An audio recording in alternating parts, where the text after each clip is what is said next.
নারায়ণ হরিয়া হরি নারায়ণ হরি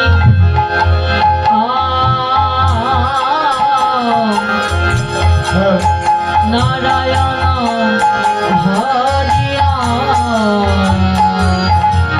হরি নারায়ণ হরিও হরি নারায়ণ হরিও ব্রহ্ম জপে নারায়ণ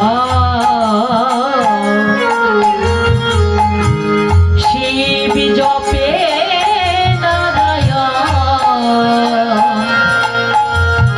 হরিয়া হরিয়া ব্রহ্ম জপে নারায়ণ শিব জপে নারায়ণ হরিও হরিও হরি নারায়ণ হরি হরি নারায়ণ হরিয়া ও হরি নারায়ণ হরিয়া হরি নারায়ণ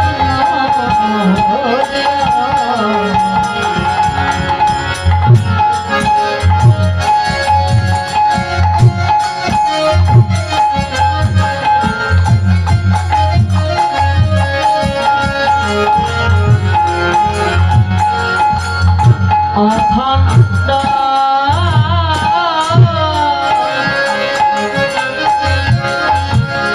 মণ্ডলা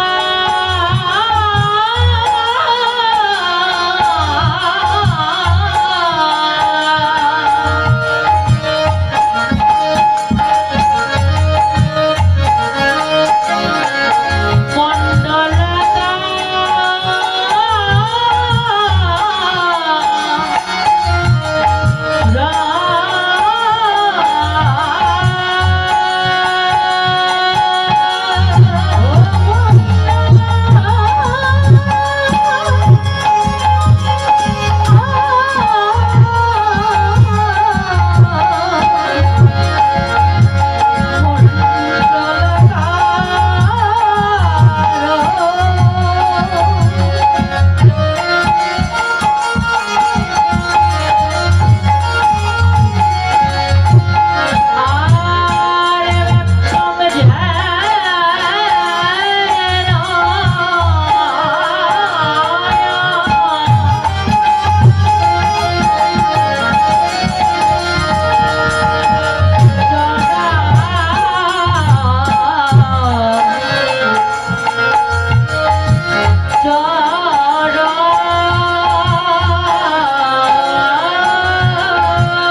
হরি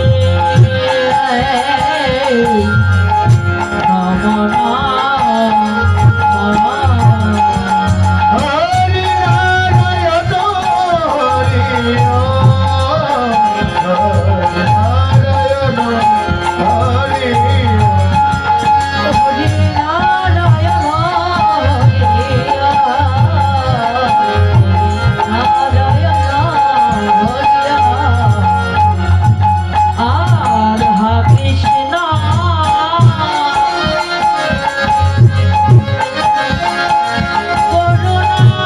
নারায়ণ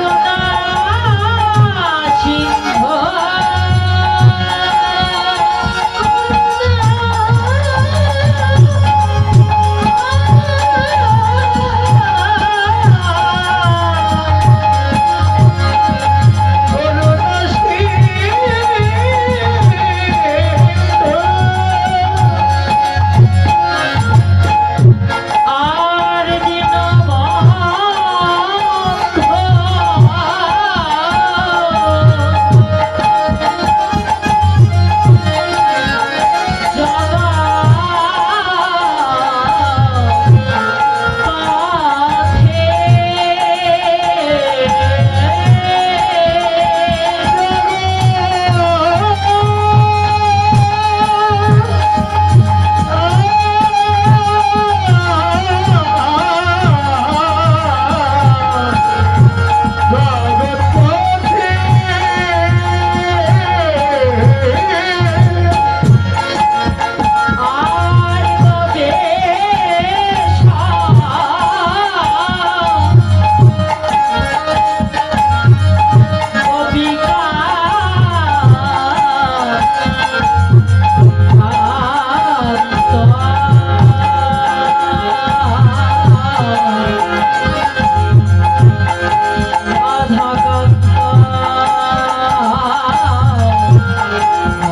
Hare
আমার উপস্থিত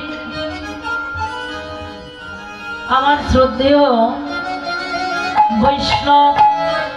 বৈষ্ণবীয় আমার ভক্তিমতী মা এবং ভক্তিমতী বাবারা, আশারঙ্গনে দাঁড়িয়েছি কিছু কৃষ্ণ কথা হরি কথা, গৌর কথা আপনাদের মাঝে বলিবার জন্য। কিন্তু না জানি এই কৃষ্ণ কথার মাঝে, এই হরি কথার মাঝে আমার অনেক অনেক ভুল ত্রুটি রসাভাস হবে।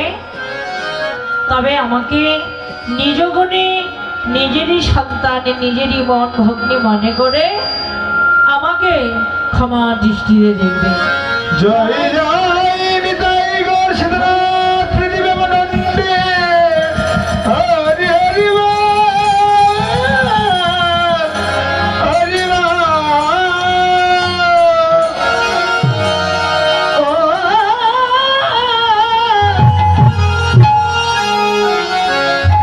ওরে ব্রজয়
নিতাই। হরে কৃষ্ণ, হরি বল। আজকে শ্রীধাম নবদ্বীপ লীলা, আজকে এই লীলা স্মরণের বিষয় রাধা গোবিন্দের অপ্রাকৃত লীলা, অভিসারী লীলা। এই লীলা স্মরণকারী একমাত্র শ্রীমন মহাপ্রভু। আর এই লীলাকে আস্বাদনকারী জগতের একমাত্র মহা বৈষ্ণব ভক্তজন। হরি বল। তাই তো আজকে এই আসরঙ্গনে বসে বসে এই অভিসার লীলা, এই অপ্রাকৃত লীলাকে আমরা যে যতটুকু ভাবনা করব, এই অপ্রাকৃত লীলা, এই রসময় কীর্তনকে আমরা সে ততটুকুই লীলা আস্বাদন করতে পারব। তাই তো আমাদের ছিল নরোত্তম ঠাকুর মহাশয় বললেন, সাধনে ভাবিব যাহা, সিদ্ধ দেহে পাব তাহা, ভাবনায় জগৎ জীবের একমাত্র ভজন। অন্তরে যার যত ভাবনার প্রকট, ভগবানের করুণাও তার তত নিকট। তাই তো আজকে শ্রীধাম নবদ্বীপ মাঝে যেন কি হয়েছে, নদিয়ার মাঝে ব্রজ অভিসারিণীর ভাবে বিভাবিত নবদ্বীপ চাঁদ বিভব। আজকে নদিয়ার মাঝে যেন নবদ্বীপের চাঁদের উদয় হয়েছে। চাঁদকে আমাদের শ্রীমন গৌর হরি, আজকে গৌর চাঁদের উদয় হয়েছে। গৌর হরি বল, হরি বল। নদিয়ার মাঝে বৈষ্ণব কবি দর্শন করলেন, গৌর চাঁদের উদয় হয়েছে। কিন্তু ভাবুক ভাবনার দ্বারা সাধন করে বললেন, জাগতিক জগতের মাঝেও তো গগনমণ্ডলী চাঁদের উদয় হয় গো। কিন্তু আজকে এই নদিয়ার মাঝে যে গৌর চাঁদের উদয় হয়েছে, তবে জাগতিক জগতের মাঝে গগনমণ্ডলীর চাঁদ, এই চাঁদের আলো কিন্তু সব জায়গায় প্রবেশ করে না। জাগতিক জগতের চাঁদের আলো পারে না কোনো পাহাড়ের গুহায় আলো প্রবেশ করাতে, পারে না কোনো গৃহের ভিতরে আলো প্রবেশ করাতে। কিন্তু ভাবুক বললে, আজকে নদিয়ার মাঝে, নদিয়ার ভাগ্যাকাশে গগনমণ্ডলে যে চাঁদের উদয় হয়েছে, আজকে যে গৌর চাঁদের উদয় হয়েছে, গুরু কৃপা বলে, যদি কোনো ভাগ্যবান ভাগ্যবতী হৃদয় আকাশে একবার গৌর চাঁদের উদয় হয়, তার কি হয় জানো, ও তার হৃদয়ে অন্ধকারা।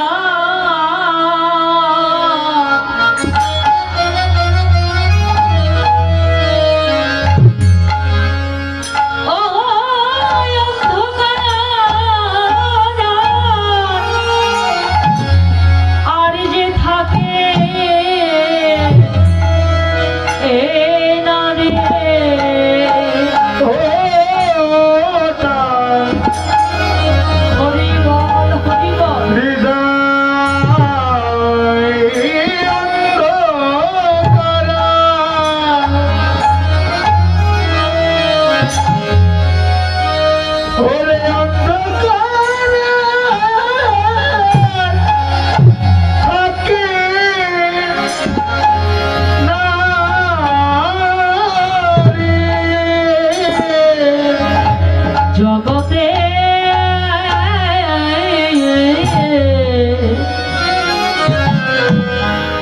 তার হৃদয় অন্ধকার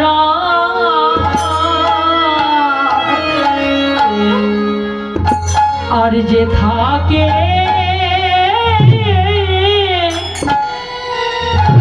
ওরে থাকে না রে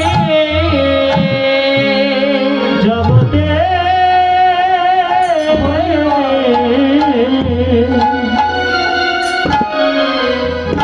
ও তার হৃদয় অন্ধ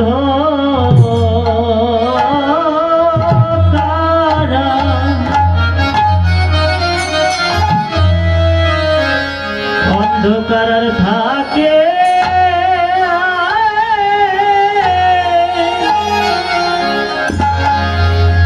ওরে থাকে না রে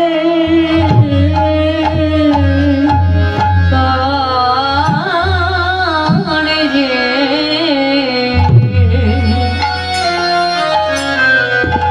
করে যে হৃদয় অন্ধ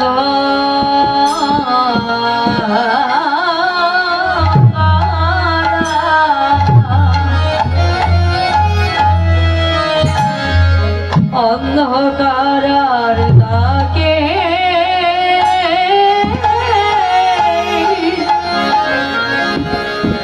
থাকে না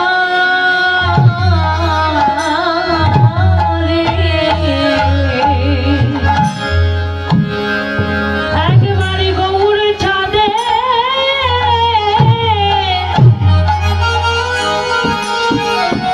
চাঁদের উদয় হলে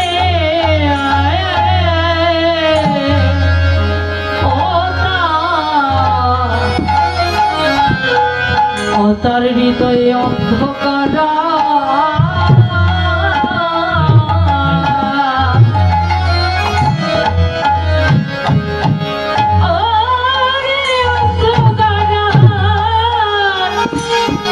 আর যে থাকে না রে ওরে গৌর চাঁদে গৌর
বললেন জাগতিক জগতের আলো সব জায়গায় পৌঁছায় না, কিন্তু গুরু কৃপা বলে যদি কোনো ভাগ্যবান ভাগ্যবতীর হৃদয় আকাশে আমার গৌরচাঁদের উদয় হয়, তার হৃদয়ে কোনো অন্ধকার আর থাকে না, তার ভিতর বাহির আলোকিত করে। তাই তো আজকে নদিয়ার মাঝে গৌরচাঁদের উদয় দেখে বৈষ্ণব কবি লীলার এক প্রান্তে দাঁড়িয়ে বলছে, হে কলির জগৎ জীব, তোমরা সবাই ধন্য, কেননা নবদ্বীপ চাঁদ বিভোর, নদিয়ার মাঝে গৌর চাঁদের উদয় হয়েছে। হরিবল। তবে এই ধন্য কলিযুগে আমাদের যে গৌর চাঁদের উদয় হয়েছে, কখন কেমন সময়ে তিনি উদয় হলেন, অবতীর্ণ হলেন, এবার ডক্টর মহানাম ব্রতজি তার গৌর কথা গ্রন্থে লিপিবদ্ধ করেছে যে মধু বাসন্তীর পূর্ণিমার সন্ধ্যায় সুরধ্বনি গঙ্গার তটে প্রকট হইয়াছিলেন সেই মহা অভিনেতা। সেদিন হুলির বিলাসে আকাশ ছিল রং ধরা, বাতাস ছিল কীর্তন মুখর, ন্যায় চর্চার সূক্ষ্মতায় জগৎ জীবের মন ছিল তৃষ্ণা ব্যাকুল। তৃষ্ণা ব্যাকুল জগৎ জীবের পিপাসা মেটানোর জন্য সেদিন আমাদের অদ্বৈত ঠাকুরের নয়নের জল হেরে ভগবান আর থাকতে পারলেন না, আসলেন এই ধুলির ধরায়। কেন? সেই গোলকের ভালোবাসা ছড়াইয়া দিতে আর এই মত্তের ভালোবাসা লুটিয়া লইবার জন্য তিনি কৃপা করে অবতীর্ণ হয়েছে। তবে কি গৌর হরি আপনা আপনি ভাবে অবতীর্ণ হলেন? বললেন না গো, তিনি আপনা আপনি ভাবে অবতীর্ণ হন নাই, তাকে ডাকতে হয়েছে, আনতে হয়েছে। ডাকলেন কে? আমাদের অদ্বৈত আচার্য প্রভু। তিনি কি করলেন? এই কলির কলিহত পাপাচ্ছন্ন জগৎ জীবের গতি নেবে দশা হেরে সুরধ্বনি গঙ্গার তটে বসে বসে দুটি নয়ন জলে গৌর হরিকে ডাকতে লাগলেন। ডাকছে আর কাঁদছে, হে গৌর হরি, ও হে কৃপাময়, করুণাময়, গতির গতি, নিরাশ্রয়ের আশ্রয় দাতা, অধমের বান্ধব, একবার তুমি কৃপা করে এই জগতের বুকে এসো। গৌর হে, তুমি যদি এই জগতের বুকে না আসিবে, তাহলে তোমার এই কলির কলিহত পাপাচ্ছন্ন জগৎ জীবকে কে উদ্ধার করবে? একবার কৃপাময় এসো, কৃপা করে এসো। কাঁদছেন অদ্বৈত আচার্য প্রভু। তবে এই জগতের বুকে ভগবান সবকিছু সইতে পারে, কিন্তু পারে না কি? পারে না দুইটি জিনিস, এক কোনো জীবের অহংকার, আর দ্বিতীয় জগতের মুখে কোনো ভক্ত যদি ডাকার মতো ডাকতে পারে, কাদার মতো কাঁদতে পারে, ভগবান সেই ভক্তের নয়নের জল সইতে পারে না। তাই তো এবার আমাদের অদ্বৈত আচার্য প্রভু যখন কাঁদলেন, ভগবানকে কেঁদে কেঁদে ডাকলেন, ভগবান কৃপাময় গৌর হরি থাকতে বাবু করলেন না, তিনি কৃপা করে ছুটে আসলেন গোলক হইতে গোলকের ভগবান সেই গোলকের ভালোবাসা ছড়াইয়া দিতে আর এই মত্তের ভালোবাসা লুটিয়া লইবার জন্য এবার অবতীর্ণ হলে ছচি মাতার গর্ভ সিন্ধু নেড়ে অবতীর্ণ হলে নেড়ে মাতা ছিঁড়ে গাথা তার গায়ে যিনি নিখিল ব্রহ্মাণ্ডের উদ্দেশ্য, যাকে যোগী ঋষি মণি জ্ঞানী যুগ যুগ ধরে সাধনা করে ধ্যান তপস্যা করে যাকে পাননি সেই ভগবান কাঙ্গাল বেশে ভিখারির বেশে কলি জগৎ জীবের দাঁড়ে দাঁড়ে যেচে যেচে সেদে সেদে হরিনাম মহামন্ত্র দান করছে। এবার জগতের বুকে এই সমদূর হরিনাম আর কৃষ্ণ প্রেম অযাচিত ভাবে বিলিয়ে দিবেন। করলেন কি? এই সমদূর হরিনাম জগতের বুকে যে নিতে চাইল তিনি তো তাকে দিলে নয়, এবার যে নিতে চাইলেন না তাকেও অযাচিত ভাবে যেচে যেচে এই হরিনাম বিলিয়ে দিলেন তিনি। কে উঁচু কে নিচু, কে দরিদ্র কে কাঙাল কে ভিখারি, এই পাত্র ভেদ রাখলেন না, সবাইকে তিনি হরি নামে প্রেমে উদ্ধার করবেন। তাই তো এই কলিযুগে, এই ধন্য কলিযুগে তিনি পতিত পাবন নাম ধরেছে। কেমন? ভজ পতিত উদ্ধারণ শ্রীমন গৌর হরি। জগতের সকল পতিতকে তিনি হরি নামে প্রেমে উদ্ধার করবেন। তাই তো বদনে নিয়ে এসেছে মধুর হরিনাম আর মধুর কৃষ্ণ প্রেম। কেন? জ্ঞানে অজ্ঞানে কলির জগৎ জীব যে যতই অপরাধই করুক না কেন, মধুর হরিনামে প্রেমে জগৎ জীবের উদ্ধার হবে। এবার নীলাচলে কি করলেন? চৈতন্য মহাপ্রভু আবির্ভূত হয়েছে, একদিকে লীলা আর অন্যদিকে জীব শিক্ষা। জীবকে শিক্ষাদান দেবার জন্য তিনি আবার কি করলেন? এই জগতের বুকে পাপাছাড়ি অত্যাচারী ছিলেন জগাই মাধাই। তারা কিন্তু যেখানে ভগবানের হরি কথা কৃষ্ণ কথা হতো সেখানে গিয়ে অত্যাচার করত, তাদের উপর তারণ ঘোষণ করতো, হরিনাম বদনে বলতে দিত না, অনেক অত্যাচার করত। ভগবানের হরি কথা কৃষ্ণ কথা সহ্য করতে ব্যর্থ না। এবার নীলাচলে আমাদের নিত্যানন্দ প্রভু কি করলেন? তাদেরকে উদ্ধার করবার জন্য তাদের সম্মুখে গিয়ে বললেন, ওরে জগাই মাধাই, এই জগতের বুকে তোরা অনেক অন্যায় করেছিস, অপরাধ করেছিস, কিন্তু আর নয় রে। আমি বলছি কি, একবার বলো কৃষ্ণ, ভজ কৃষ্ণ, কহ কৃষ্ণ নাম, কৃষ্ণ মাতা কৃষ্ণই পিতা কৃষ্ণই ধনপ্রাণ। এবার যেমনি বলেছে জগাই মাধা বললেন, ওরে নিত্যানন্দ, এখনো ভালো আছে, ভালো বলছি, অন্যত্র গিয়ে হরিনাম কর, এখানে হরিনাম চলবে না। কিন্তু নিত্যানন্দ তো বারণ মানবে না।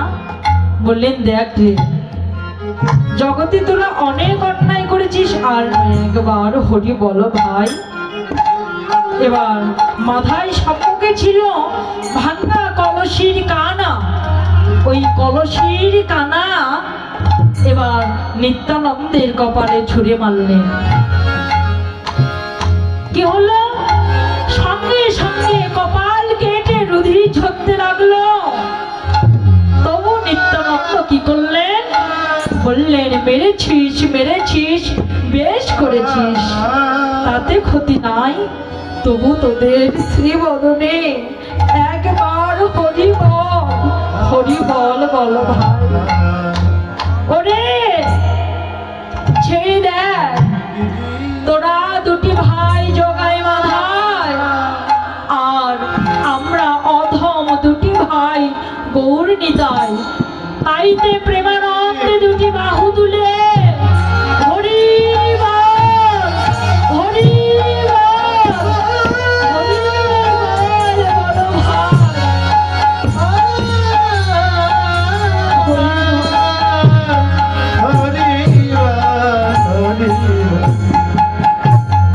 কি বললেন? মারলেন না, মার খেয়েও দয়া করে ভালোবেসে বুকে টেনে নিয়ে মধুর হরি নামে, কৃষ্ণ নামে প্রেমে জগাই মাধাইকে উদ্ধার করলেন। তাই বললেন, শুধু জগাই মাধাই কেন, জগতের বুকে সকল জগৎ জীবকে আমাদের শ্রীমন গৌরাঙ্গ হরি উদ্ধার করবার জন্য কৃপা করে অবতীর্ণ হয়েছে। এবার ভাবক জানালেন, চৈতন্য মহাপ্রভুকে দর্শন করলেন, দর্শন করে বললেন, ওরে চৈতন্য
করিতে ধন্য, কেমন ভাবে হরি নাম আর মধুর কৃষ্ণ প্রেম দান করিয়ে।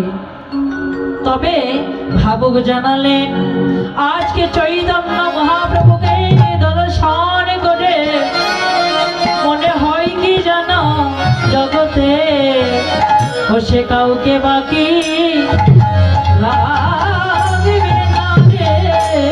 জগতে কাউকে বাকি রাখিবে না রে। মধুর হরি নামে প্রেমে উদ্ধারিবে জগতে, সে কাউকে বাকি হরে রাখিবে না রে। মধুর হরি নামে হরি নামে হরি বল নামে উদ্ধারিবে রে জগতে, সে কাউকে বাকি রাখবে বাকি রাখিবে না রে। হরি নামে প্রেমে প্রেমে প্রেমে উদ্ধারিবে জগতে, আমি কেবল রইলাম পড়ে। হরি বল না রে, আমি কেবল লইলাম পরে বাকি রাখবে না রে। জগতে কাউকে বাকি রাখিবে না রে।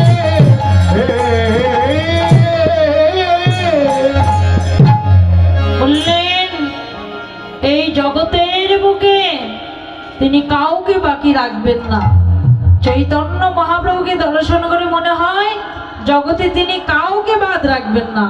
মধুর হরি নামে কৃষ্ণ নামে প্রেমে জগতের সকলকেই তিনি হরি নামে উদ্ধার করবেন। কেননা এ যুগে অন্য যুগে তো ভগবান আবির্ভূত হয়েছিল শুধু শ্রীকৃষ্ণ রূপে, এবার এই কলিযুগে শুধু শ্রীকৃষ্ণ নন, শ্রীকৃষ্ণ চৈতন্য মহাপ্রভু আবির্ভূত হয়েছে। কেন? শ্রী অর্থাৎ সুন্দর, কৃষ্ণ অর্থাৎ কর্ষণকারী, কর্ষণ করে কলি জগৎ জীবকে আকর্ষণ করবে। চৈতন্য অর্থাৎ কলির অচৈতন্য জগৎ জীবকে চৈতন্য দান করবার জন্য তিনি কৃপা করে